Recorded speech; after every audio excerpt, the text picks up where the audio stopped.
Some jackasses screwed up the Hall of Fame game field. So no Hall of Fame game. No football tonight, but ended up watching the Olympics, saw some gymnastics, and that was all right. The ladies' gymnastics is always pretty cool, and Ledecky was kicking ass on that swimming, man. That girl bad. I mean, she blew them out. Well, let's jump right in. Damn it. Speaking of the Hall of Fame, let's talk about the Hall of Fame, Hall of Famers, the guys who just went in last night, Saturday night, August 6, 2016. All right, we got Brett Favre, Kevin Green, Marvin Harrison, Orlando Pace, Eddie DeBartolo Jr., this guy named Dick Stanfield from way back, the Lions way back, Ken Stabler, the Snake. How in the hell it take the Snake to get in this long into the Hall of Fame?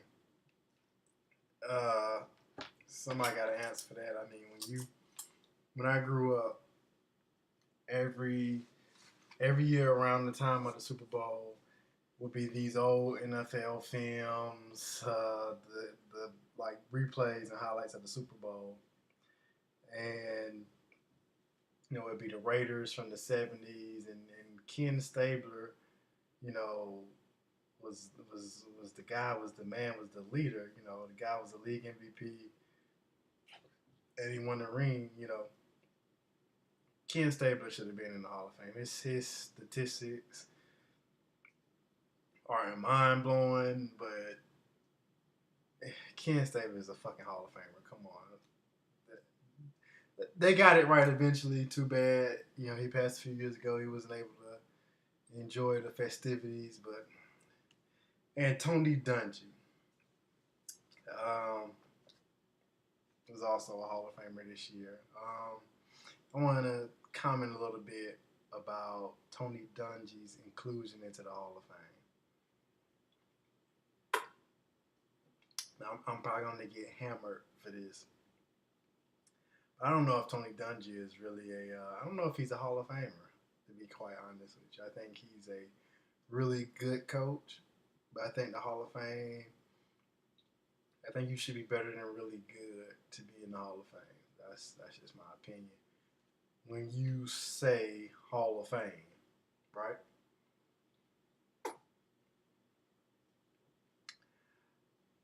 I'm almost wondering if Tony Dungy is in the Hall of Fame because he's black, because he's a black coach, and he was the first to win the Super Bowl. Is that why we're putting Tony in? Because if that's the reason, all right, cool, whatever.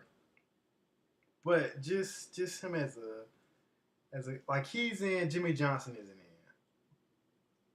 Tony Dungy just went in, and I think Jimmy Johnson is the superior coach to Tony Dungy. Tony Dungy, he won 66.8% of his regular season games, and that's certainly not bad. But a lot of those wins came from his time in Indy when he was with the Colts. He won 76% of his game, 75.9% of his games as the head coach of the Colts. And he only won 55.6 as the head coach of the Tampa Bay Buccaneers. And in Tampa Bay, he was the builder of that defense primarily. And they always had kick-ass defenses down there in Tampa under him. And then, the next year, the year after he left, and Gruden came in, that was another kick-ass defense. The defense won the championship for him, right? So he's supposed to be this defensive guy. He goes to Indy, and he has a lot of great win-loss record seasons, in my opinion, because of a guy guy named Marvin Harrison, who also went into the Hall of Fame this year with him. Reggie Wayne, Edrin James, guys like that, and a really important guy named Peyton Manning. Yeah, yeah. So, those Colt teams had really, really good and really great offenses. And they never, for him to be the defensive guru that he was supposed to be, Indy never had a defense under Tony Dungy, right? The year that they actually won the Super Bowl, Bob Sanders comes back and he's just playing lights out for him on defense. They were able to finally get over the hump. But I would argue that those Colt teams underachieved, to be honest with you. We had a lot of 12-14s, like 14-2 one season. They only come away with one title. If we, look over at New England and Belichick and Brady, they definitely trump what Indy was able to do during that same run. Mr. Dungy was 2-4 in the playoffs with Tampa, and 7-6 in the playoffs with Indy. Okay, his excuse me, career playoff winning percentage altogether is 47.4. That's not really Hall of Fame worthy to me, even with a Super Bowl. Like I said, I just think those teams really underachieved. Uh, he had 11 playoff seasons in all. 6 times with them going to the playoffs, they lost their first game. Once again, underachievers under Tony Dungy, especially Indy. Not so much underachieved at Tampa, but Indy definitely underachieved. 6 times he went 0-1 in the playoffs, right? 4 of those 6 were with Indy.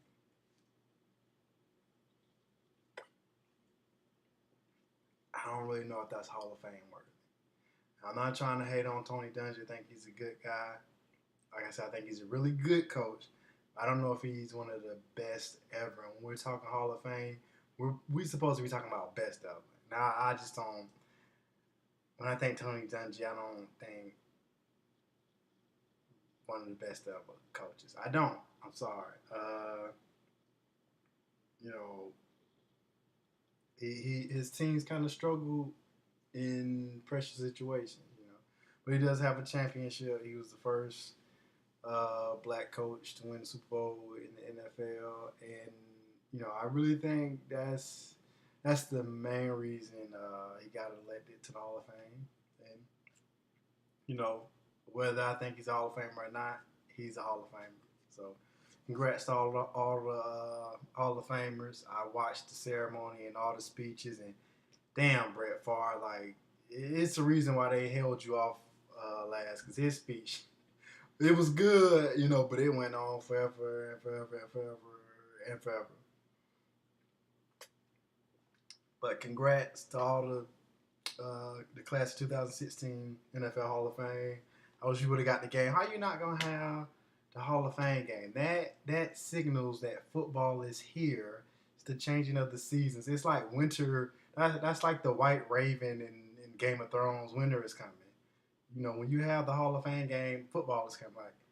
But anyway, they jacked it up. We're going to get the Hall of Fame game this year. We had to watch. If you're a sports guy like me, you had to watch the Olympics tonight, because baseball canceled their Sunday night game because they thought it was going to be a Hall of Fame game. Also, but, turf issues, man. Turf issues. Next topic, because I want to be quick. I want to get you guys in and out.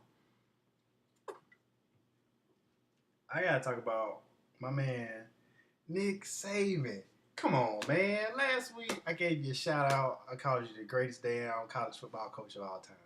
And you come back and pull this shit with Maurice Smith. Come on, man. I gotta go Chris Carter. Come on, man. It was all good just a week ago, Nick Saban. Every time I want to try to turn the corner and like this guy, he just do some asshole shit. Nick Saban, he just an asshole, and just like, you just kind of gotta accept that, right? So let me give you the story. Maurice Smith is he graduated. He just graduated from the University of Alabama. He wants to transfer to Georgia, University of Georgia. He want to play for Kirby Smart, right? Who was his defensive coordinator at Alabama. And the guy he probably spent the most of his time with at Alabama was Kirby Smart. So he want to transfer and he can get more of an opportunity at Georgia than he can at Alabama. He may be one of the starting two cornerbacks, and he was projected to maybe be the starting nickelback for Alabama, right? That's a maybe. That wasn't a guarantee, right? So he was going to get more playing time at Georgia if he would be allowed to transfer. And he would be able to play right away because he's already graduated, right? But Nick Saban is blocking this man's transfer. Yes, he is. Even though they granted a wide receiver there's Chris Black. They granted him a transfer to University of Missouri, right? Which is now an SEC school, and the reason why Saban is saying he's not granting Maurice Smith a transfer to Georgia is because they are a SEC school. But they did it for Chris Black. Also was a graduate, but Chris Black was kind of hurt a lot, right? He's kind of injury prone, so they kind of had no problem sending him out to Missouri, right? Whatever. Nick, I know you watch the show. Listen to me, man. Let's talk. Well, let me talk. You just listen. Maurice Smith has already graduated, right? You get top players year in and year out. I know you have somebody who could fill that spot. If Maurice was even going to be a big part of the defense this year. The real issue is, in my opinion, not that it's an SEC school, but that is Kirby Smart. Maybe Nick didn't want Kirby to leave quite yet. We're gonna see what kind of impact he has on leaving Alabama. I think he could have more of an impact than people think. I think he can be a pretty good coach at the University of Georgia. I think that kind of scares Nick Saban. And Nick Saban does not want to help him in any way. Least of all, releasing a player to transfer to go play for him, right? And the way that they've treated Maurice Smith since he's asked for his transfer it's been ridiculous. They threw this guy's personal belongings in the trash can, right? Them just fighting words or fighting actions or whatever. You throw my shit in the trash, we fighting, teammates and I. We don't know if it's a teammate or somebody, or a coach or assistant, somebody associated with Alabama football. They threw his shit in the trash, right? And they told this guy he could not eat or work out at their facilities, right? So once you've already kind of set that precedent, how can he be a part of your team, Nick Saban? How can he be a part of your team and y'all done told him that shit? Y'all done threw his shit in the trash. So you might as well let him go, because you're just gonna have a fracture in the locker room. If y'all could treat him like that, how much did he really mean to y'all anyway? College football coaches are probably the most selfish people in our society. They come into these people's homes to recruit these players. They tell their moms and their dads and their grandmothers and their grandfathers that their kid is the most important thing to them and they want to take care of them and all that. But that is such total bullshit.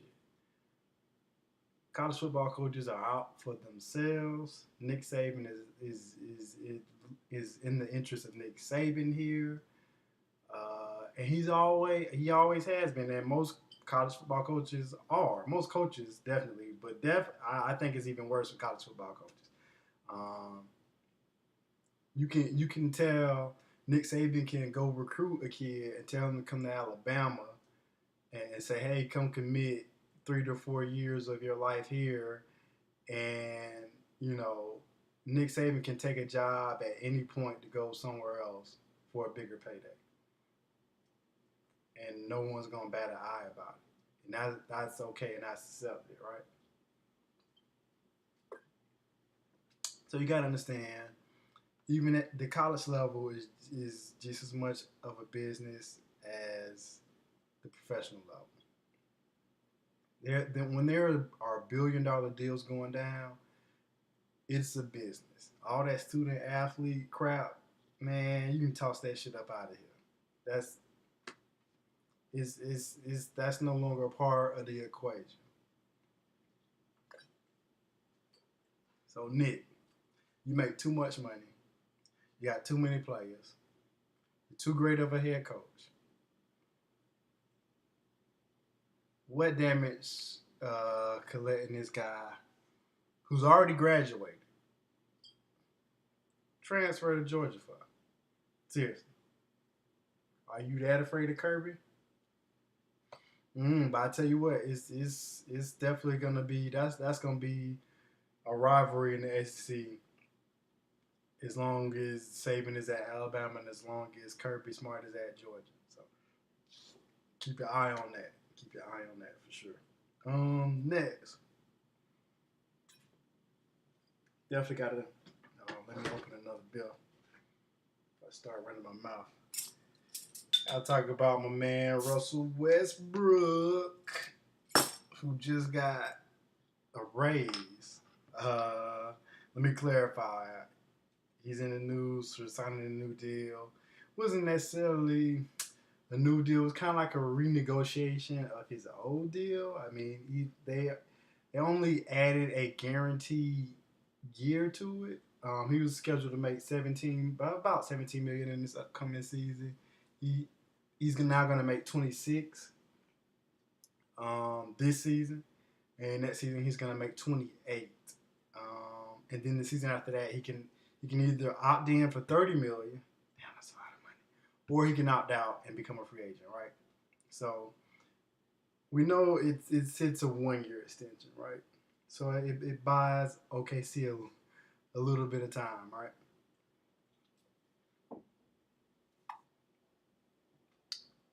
And this is the thing, though. I'm hearing people say, oh, Russell Westbrook, he's so loyal, blah, blah, blah, blah, blah, and, KD wasn't loyal, and, Westbrook stayed. And listen, man, this wasn't about no damn loyalty. This was about money. It was about money and pride more than anything, okay? Now listen, I messes with Russell Westbrook. I love seeing his ass play basketball, okay? Russell Westbrook said, look, I'm not signing earlier when they said, hey, when they tried to extend him, Russell was like, I ain't signing this shit. They wasn't bringing anything to the table that was making him think about continuing to be a Thunder member beyond this season, right? So they ponied up and said, hey man, we'll start paying you more this season. We'll up your salary this season, right? That don't happen too much, but they just outright renegotiate your current deal. Right? We ain't talking about extension, we talking about a renegotiation of your current deal, where they don't have to do that, right?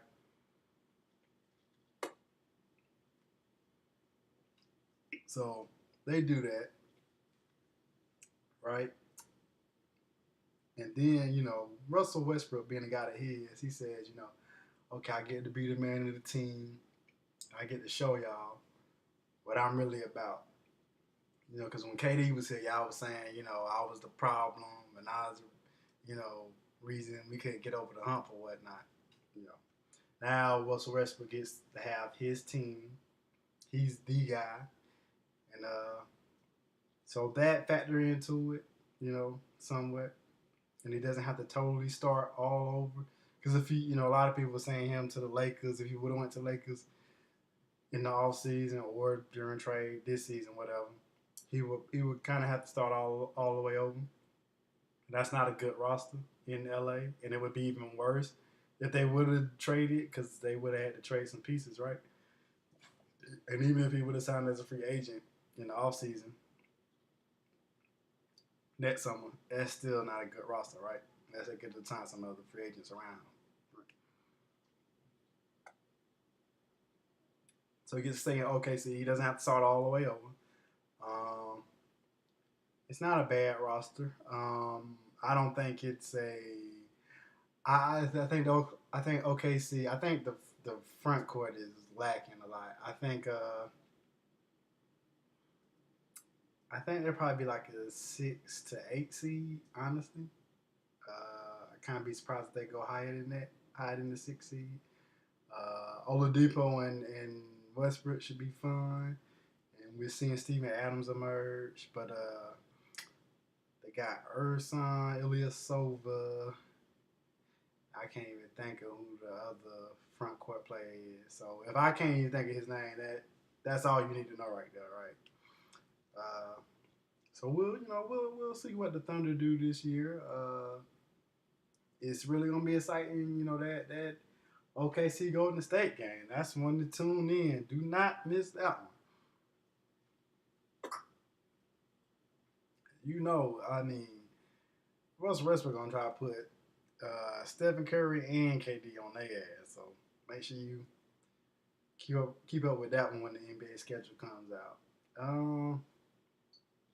But yeah, but Westbrook about being, and I ain't saying he's disloyal. I'm not saying that, but this shit wasn't about loyalty. Okay, this was about money and pride, and most of the time in professional sports, it's about money and pride. Um, all that old timey shit, get rid of that. It's a new day. It's a new day. We in 2016. It's about money and pride. And even back then, it was about money and pride. They just didn't say it as much. They tried to hide it, but it's about money and pride. Everybody like money, and everybody is prideful. Okay, which is why Brett Favre felt he could take 36 minutes and do his speech while everybody else, kept their ass to an acceptable time. But anyway, money and pride. Don't forget that. All right, last topic. I think this is my last topic. Wrestling alert. Wrestling alert. Just a little bit, man. Just a little bit. Wrestling it's in the realm of sport for me, okay? Professional wrestling, right? So Roman Reigns, my man Roman Reigns, he got a pop. He got a positive pop on Monday night. This past Monday on Raw. I was surprised. Rusev was out there. He was talking shit. And then the big man Roman Reigns with the slick back hair came out. And the crowd, they popped for him. Pop mean they cheered for him, right? Wrestling terminology. So Roman Reigns hasn't got a pop in like forever, right? I don't know. It's something like we was loving. Well, let me take myself out of it because I still like the guy. But people was loving Roman Reigns, right? At one point. Then he got hurt. Then he came. Yeah. Did he get? I think I got it right. Yeah, he got hurt. Came back. But people was really rooting for Daniel Bryan at the time, right? And he was like around the Royal Rumble. Daniel Bryan got eliminated from the Royal Rumble, and the crowd and the fans was pissed off about that. And Roman Reigns, ended up winning the Royal Rumble, and he got booed out the building, which was very odd because up until that point he was a fan favorite. Everybody was feeling like the Roman Reigns era, the Roman Empire, and all that, right? And yeah, so after that point at that Royal Rumble, like everybody but me has been hating Roman Reigns, and I couldn't tell you what it's about. Like, I don't think it can just be about the Daniel Bryan thing, because Daniel Bryan is now retired. He had to retire due to injury, and people are still booing the fuck out of Roman Reigns until Monday. He got a pop because Rusev. It's a cheap pop, but it's a pop nonetheless. If you ever want to pop in wrestling, have someone say something disparaging about America, and then you come out and fight them, or you carry around the flag and you talk good about America, and most likely you're gonna get a good pop for that, right? Cheap pop, but a pop nonetheless. I was just very surprised that they popped for Roman Reigns. Him and Rusev could be a pretty interesting. They could do a pretty good program together. I think those two. Rusev has been really good since he's came into the company. They've underutilized him. Look, WWE creative has been fucking up for a minute. Okay, I can't. I don't even have enough time to get into that. But anyway, yeah, it could be interesting. SummerSlam is right around the corner. That could be one of the better matches. I think it would surprise some folks. Roman Reigns, he's been having good matches. I mean, just go back to him and Brock Lesnar at WrestleMania. I mean, and the guy he probably has the best look in the business right now. He just, you know, hopefully this will revive his career because up until this point, it just looks like he may fall to the mid card and then just he may be out of the business in a couple of years. I mean, it was feeling that bad, and I hope that doesn't happen to the guy. I think he's very talented. Like I said, he has a great look. They need to turn him heel. Number one, I don't know. Maybe they just teasing it for what they think is the right moment.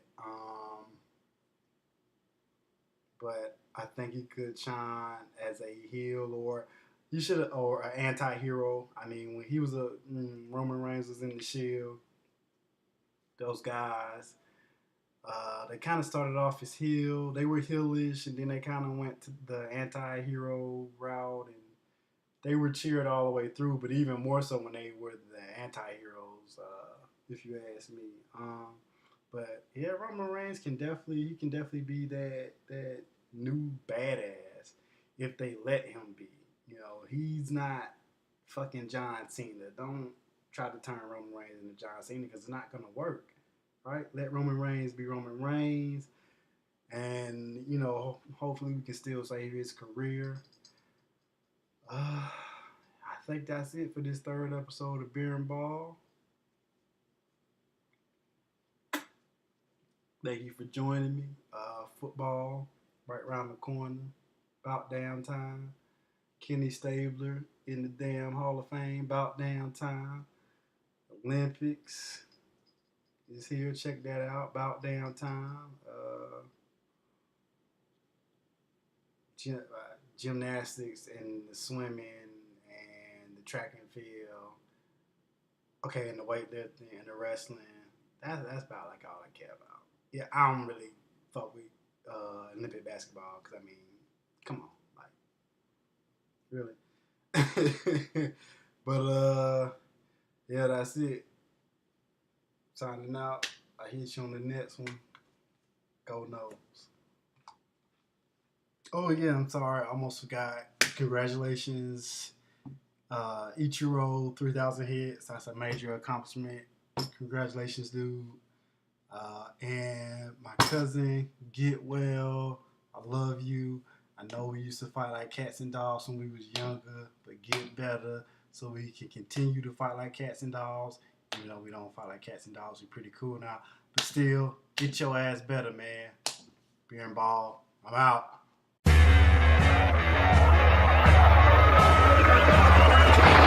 Not enough troops to contend with the worsening security situation. He was then flown into the